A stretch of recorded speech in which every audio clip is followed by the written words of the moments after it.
I just canceled my budgeting app that I have been using for years. Now, while this isn't an app review per se, it is about how my emergency fund really wasn't serving me using that app and how I fixed it. By the end of this video, I'm going to show you how I broke down my emergency fund into tiers and set some priorities so that I knew exactly how much money I had available for my emergency fund and whether it was going to meet my needs. No more guesswork, no more sleepless nights, no more worries.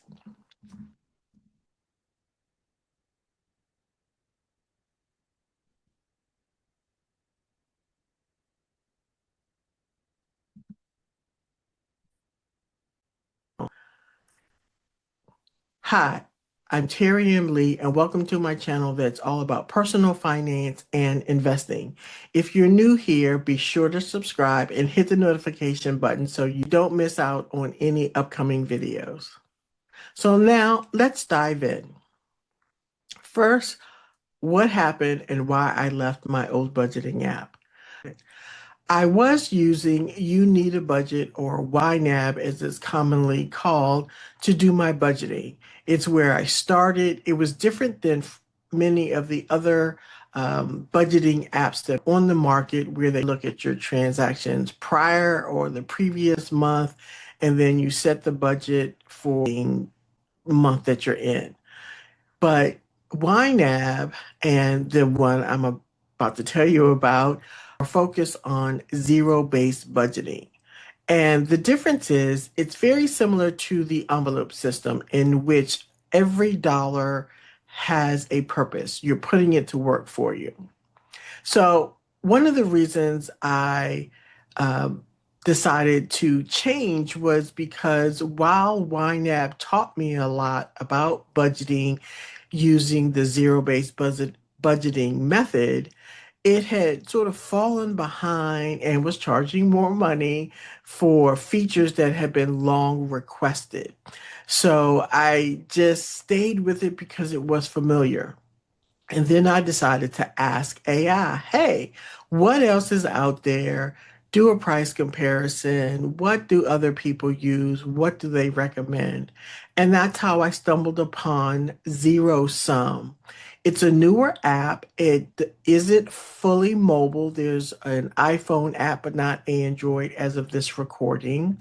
The price difference is that YNAB is about $910 a year, whereas Zero Sum has two tiers. There's like I think it's like either a $30 to $45 annual price for non-syncing, meaning you can upload your transactions directly into the app, and you can do this for about 30 to 45 bucks.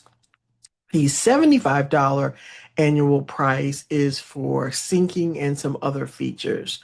So right now, actually, I'm still on the trial. So you can sign up for the trial, check the information in the note section in the description below, and you can sign up for your trial too. No affiliate link. I don't get anything from it. I'm just sharing the information on what I'm using and what I'm doing. So back to the zero-based budgeting. One of the things that was a real eye opener and a stressor for me is, did I have enough money set aside for my emergencies? And so while the typical setup was, hey, put this in what they call a tracking fund, meaning like you're just dumping money into an account, but you're not really breaking it down. You're just saying, okay, my bills are this much or whatever I think is set aside for an emergency. So I decided to take it a step further in that I broke down what is an emergency in my life.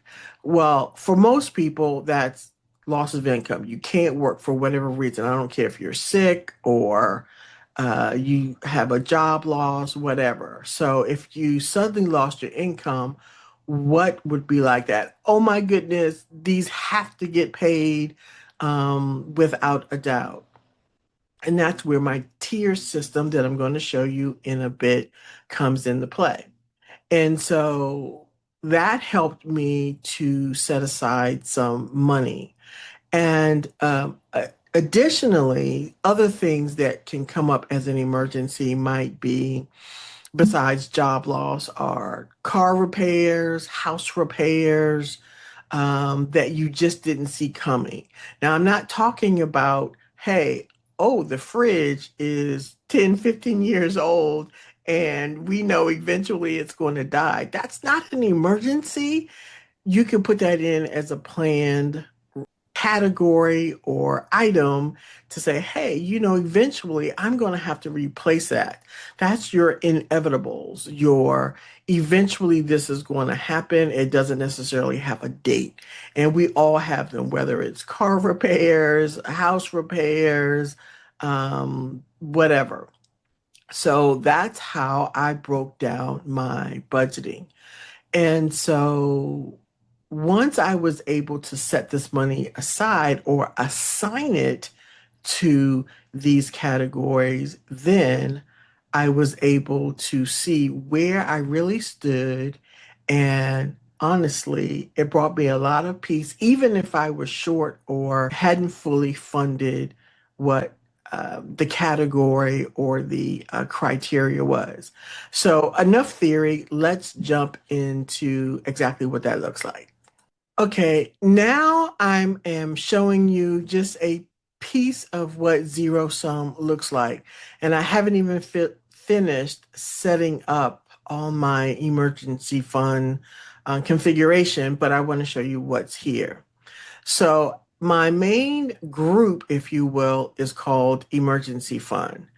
And then I started to break down with the numbers, the tiered process here. The ones are I must have these. I have to have food, I have to have fuel for my car and cell phone. And then I start to break down further and further. Now, my housing is taken care of, but my other bills obviously aren't. So what I decided to do was to also put in approximately what or how much money per month each of these things would be. And then what I did is I multiplied that amount times three. Like the minimum I wanted to have was 3 months for these things.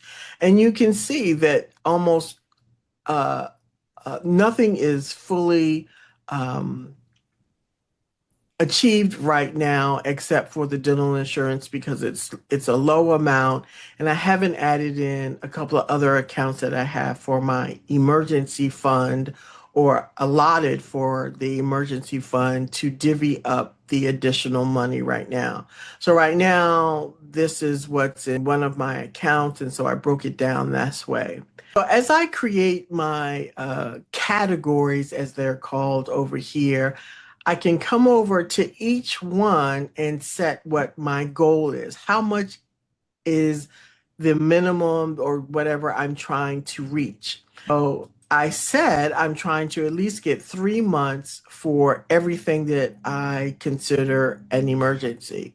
So I have what it is a month right here. I put this as the name. So I can say 97 times 3, and I can save this as a goal.